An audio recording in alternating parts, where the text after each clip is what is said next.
नमस्कार. आजचा सवालमध्ये तुमचं मनपूर्वक स्वागत. आज नवा आठवडा, नवा दिवस, नवा प्रश्न आणि नवी चर्चा. आजची चर्चा रंगणार यात माझ्या मनात काही शंका नाही, कारण चर्चा आहे संजू बाबाविषयी, संजय दत्त विषयी. संजय दत्त पुन्हा एकदा प्रसिद्धीच्या झोतात आलाय. यावेळेला समाजवादी पक्षाने त्यांना लखनौमधून लोकसभा निवडणुकीचं तिकीट दिलंय. त्यामुळे प्रिया दत्त त्याची बहीण खवळली. तिने काही वर्तमानपत्रांना मुलाखती दिल्या, त्यानंतर खुलासे केले आणि परवा संजय दत्तने थेट तिथेच पत्रकार परिषद घेतली आणि 14 महिलांच्या मिरवणुकीमध्ये तो सामील झाला. संजय दत्त बरोबर जे लटांबर होतं तेही फिल्मी होतं.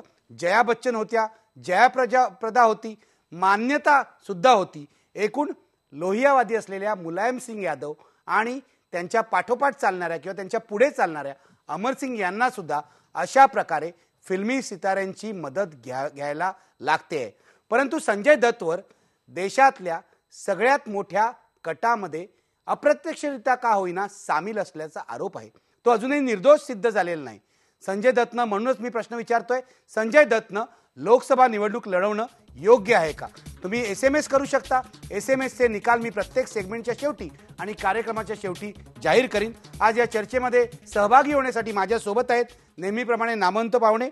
माझ्यासोबत माझ्या स्टुडिओमध्ये आहेत समाजवादी पक्षाचे सरचिटणीस दत्ता राजेशिर्के, माझ्यासोबत ज्येष्ठ पत्रकार हेमंत देसाई आहेत, माझ्यासोबत आमच्या लोअर परेल स्टुडिओतून आहेत काँग्रेसचे नेते अजित सावंत आणि माझ्यासोबत नागपूरहून आहेत भारतीय जनता पक्षाचे नेते देवेंद्र फडणवीस. मी चर्चेला सुरुवात करतोय अर्थातच दत्ता राजेशिर्के तुमच्यापासून. समाजवादी पक्षाने हा गुगली का टाकला? का समाजवादी पार्टीनं गुगली टाकण्याचा प्रश्नच येत नाहीये. कारण समाजवादी पार्टीनं संजय दत्तला उभं केलेलं आहे. ज्याप्रमाणे अनेक अभिनेते उभे राहिले त्याप्रमाणे संजय दत्तला उभं केलेलं आहे. पण संजय दत्तच का? खरं सांगा, तुम्ही काहीतरी लपवायचा प्रयत्न करताय. संजय दत्तच का? काँग्रेसवर कुरघोडी करण्यासाठी, लोकांमध्ये समाजवादी पक्षाविषयी एक वेगळं आकर्षण निर्माण करण्यासाठी, की संजय दत्तला भावी खटल्यांपासून वाचवण्यासाठी? नाही, तसं काय नाही. मला वाटतं संजय दत्तनं समाजवादी पक्षाची उमेदवारी स्वीकारली याच्यातच खरं इतर पक्षांच्या पोटात शिळ उठलेला आहे. की जर समाजवादी पक्षातर्फे जर संजय दत्त हा योग्य उमेदवार नसेल तर एका बाजूनं त्याला कौटुंबिक दबाव आणायचा आणि दुसऱ्या बाजूनं निमंत्रण द्यायचं. फक्त पोटात शिळ यासाठी उठलेला आहे की त्याने फक्त समाजवादी पार्टीतर्फे लढवायचं ठरवलं म्हणून.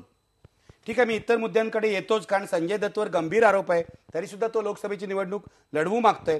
मी जातोय अजित सावंत यांच्याकडे. अजित सावंत मुंबई काँग्रेसचे नेते आहेत. सावंत, मला सांगा, तुमच्या पोटात शूळ उठलाय असं समाजवादी पक्षाच्या नेत्यांचं म्हणणं आहे. तुमचं काय म्हणणं आहे? काँग्रेस जरा थोडीशी संजय दत्त गेल्यामुळे तिथे घाबरली आहे का? एक अत्यंत महत्त्वाची गोष्ट मला आपल्याला सांगायला पाहिजे की संजय दत्त यांचे वडील स्वर्गीय सुनील दत्त हे काँग्रेस पक्षाचे खासदार होते. त्यांनी देशाची सेवा केली. काँग्रेस पक्षाचे ते आधारस्तंभ होते आणि देशामध्ये एकंदरीत सद्भावना आणखी शांतता सलोख्याचं वातावरण राहावं म्हणून त्यांनी केले जे प्रयत्न आहेत ते देशातली जनता विसरणार नाही. आणि त्यांचा वारसा घेऊन जर कुणी प्रिया दत्त असतील किंवा संजय दत्त असतील त्यांचा वारसा घेऊन जर पुढे राजकारणामध्ये येऊ इच्छित असतील आणि त्यांच्या पावलावर पाऊल ठेवून पुढचं काम करू इच्छित असतील तर निश्चितपणे काँग्रेस पक्षाला ते कधीही आवडेल. आणि म्हणूनच काँग्रेस पक्षाने म्हटलेलं आहे की जर समजा अशा तऱ्हेची इच्छा त्यांनी व्यक्त केली असती तर पक्षश्रेष्ठींनी कदाचित त्या बाबतीत विचार केला असता. त्यामध्ये पोटदुखी होण्याचं काय कारण नाही, कारण काँग्रेस पक्षाशी हे कुटुंब संबंधित होतं आणि काँग्रेस पक्षाशी राहावं ही इच्छा मला वाटत नाही की त्यामध्ये काही गैर आहे असं. पण मला सांगा अजित सावंत, संजय दत्त तुमच्याकडे आले नाहीत, समाजवादी पक्षाकडे गेले, हे थोडंसं तुमच्या पक्षाचं, तुमच्या पक्षाच्या नेत्यांचं अपयश नाही का म्हणता येणार? नाही, मला असं बिलकुल वाटत नाही. कारण स्वर्गीय सुनील दत्त यांचा वारसा चालवण्यासाठी प्रिया दत्त यांना योग्य ती संधी काँग्रेस पक्षाने दिली आणि त्यांनी त्या संधीचं चीज करून दाखवलं. आपण समर्थपणे हा वारसा पुढे नेऊ शकतो हे त्यांनी गेल्या काही वर्षाच्या त्यांच्या राजकीय कारकिर्दीतून दाखवलेलं आहे. आणि मला असं वाटतं की तेवढं काँग्रेस पक्षाला पुरेसं आहे.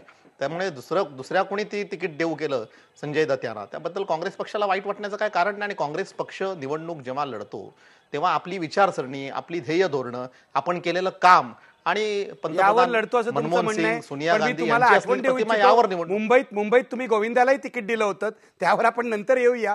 मी जातोय नागपूरला देवेंद्र फडणवीस यांच्याकडे.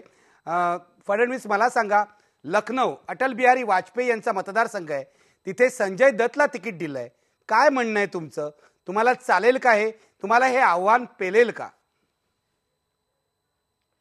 आव्हानच नाहीये, 100% राजकीय स्टंट आहे. माझ्याकडे पीपल्स रिप्रेझेंटेशन ऍक्ट ऑफ 1951 आहे. या कायद्याचा जो कलम 8 आहे, त्याचा जो पोटकलम 3 आहे, त्या पोटकलम 3 अनुसार संजय दत्त हे निवडणूक लढण्यास पात्र नाही आहेत. आणि हे राजकीय पक्ष, दोन्ही राष्ट्रीय राजकीय पक्ष आहेत, यांना एवढी माहिती का नसावी असा माझा प्रश्न आहे. कारण संजय दत्त यांचं सेंटेन्स स्टे झालेलं आहे, त्यांचं कन्व्हिक्शन स्टे झालेलं नाही आहे. He is out on bail. आणि जोपर्यंत कन्व्हिक्शन हे स्टे होत नाही तोपर्यंत या कायद्यानुसार त्यांना कुठलीही निवडणूक लढवता येत नाही. उगीचच काहीतरी राजकीय स्टंट उभा करायचा आणि या दोन पक्षांनी जनतेला वेठीस धरायचं, हा प्रकार कुठेतरी बंद केला पाहिजे. या देशाचं कॉन्स्टिट्यूशन, संविधान हे समजून अशा प्रकारचे निर्णय केले पाहिजेत. आणि अतिशय महत्वाच्या बॉम्बस्फोटाच्या खटल्यातला आरोपी ज्याचं कन्व्हिक्शन स्टे झालेलं नाही, अशा व्यक्तीकरता काँग्रेस आणि समाजवादी पक्षांनी भांडावं, हे या देशाचं दुर्दैव आहे. देशाचं दुर्दैव आहे. हेमंत देसाई, तुमचं काय म्हणणं आहे? नाही, माझी सहमती आहे याला. माझं म्हणणं आहे की संजय दत्त हा एक नट म्हणून सुद्धा मध्यम दर्जाचा आहे. त्यांनी याच्यापूर्वी समाजासाठी काही केल्याचं काही ऐकवत नाही. त्याचे गुंडांशी संबंध होते आणि आहेत. आता अलीकडच्या काळात मला माहित नाही, पण एवढं कन्व्हिक्शन होऊन सुद्धा अनेक अंडरवर्ल्डमधल्या लोकांशी त्याचं कॉन्व्हर्सेशन टेलिफोनवरनं चालू होतं.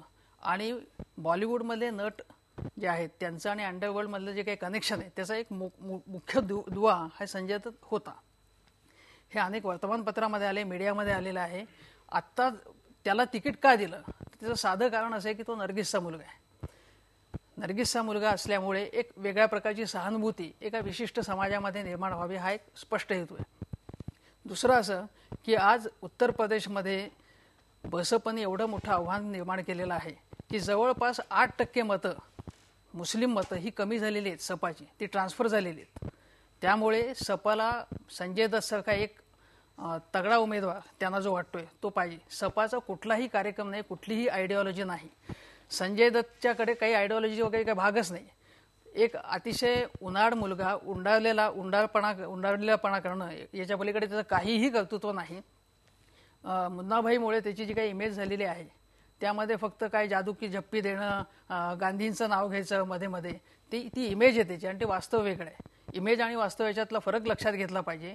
आज समाजवादी पार्टी हे केवळ फिल्मी एक पार्टी झालेली आहे. त्याचा समाजवादाशी कुठल्याही आयडिओलॉजीशी काहीही संबंध नाही. लोहियांशी तर अजिबात संबंध नाही त्याचा. दत्ता राजेशिर्के, तुम्ही याला उत्तर द्यायला पाहिजे. मुसलमानांचा अनुनय करण्यासाठी तुम्ही अशा एका माणसाला तिकीट देतात ज्याला राजकीय विचारसरणी काही नाही, जो या बाबतीत भंपक आहे असं हेमंत देसाई म्हणतात. आणि दुसऱ्या बाजूला देवेंद्र फडणवीस जे म्हणाले ते अधिक महत्वाचं आहे की पीपल्स रिप्रेझेंटेटिव्ह ऍक्ट प्रमाणे त्याला उभंच राहता येणार नाही. तुम्ही उत्तर द्या. देवेंद्र फडणवीसांच्या प्रश्नाला पहिलं मी उत्तर देतो की आज एका वकिलांनी आपल्या वर्तमानपत्रात म्हटलेलं आहे की कोर्टाची अनुमती घेऊन ते उभे राहू शकतात संजय दत्त. हेमंत देसाईंच्या प्रश्नाला उत्तर देताना मी असं म्हणतो की हेमंत देसाईंनी म्हटलंय की तो उन्हाळ पोरगा होता, त्यांचे काही संबंध होते. पण गेल्या 1992च्या नंतर स्वानुभवातून तावून सुलावून निघाल्यानंतर जर असा प्रयत्न केला तर तो वावगा ठरणार नाही. कारण आपल्याकडे वाल्याचा वाल्मिकी झाल्याचं उदाहरण आहे. म्हणजे संजय दत्त हा वाल्या होता, तो वाल्मिकी झालाय, होऊ शकेल, गांधीवादी झालाय, होऊ शकेल, होऊ शकेल, होऊ शकेल, खरं का ते चांगला एमपी होऊ शकेल. कारण स्वानुभवातून त्यांनी 1992च्या दंगलीनंतर तो स्वानुभवातून एवढं शिकला आहे की खरा मित्र कोण, खरे काय परिस्थिती आहे.